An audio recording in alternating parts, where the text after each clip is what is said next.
সাপুরিয়া আমার ভাই কি বাঁচবানি যে সব কামড় দিছে বিষাক্ত সাপ সাবস্ক্রাইব করবে। আমার ভাই মনে হয় বাঁচবো না সাপুরিয়া। এই তুই কোনো টেনশন করিস না, আমি 42 বছর সাধন করা চিঙ্কু সাপুরিয়া, আমি 100 সালে হাফ কেজি বিষ নামানা দেই। নন মরে গেল মনে হয়, তাড়াতাড়ি আসেন।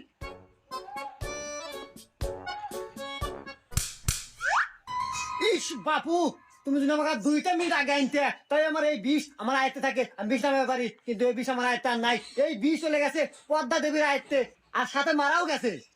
আচ্ছা সাপুরিয়া, আপনি জানি কত বছর সাধনা করিয়া আপনি সাপুরিয়া হয়েছেন? ওই কথার কো না বাপু, পুরো 42 বছর সাধনা করে আমি সাপুরিয়া হচ্ছি, কি জানো জানো কথা? হ বাপু, খুব কষ্ট তাই না? আচ্ছা সাপুরিয়া সাপ, আপনি যে কইলেন ওই মারা গেছে, আরে বাপু ও তো সাপই কামড় দেয় নাই, ও তো ঘুমাচ্ছে। আর যাক সাপ কামড় দিছে এ তো ঘরের মতো। হুমুন্দি কয় গিরা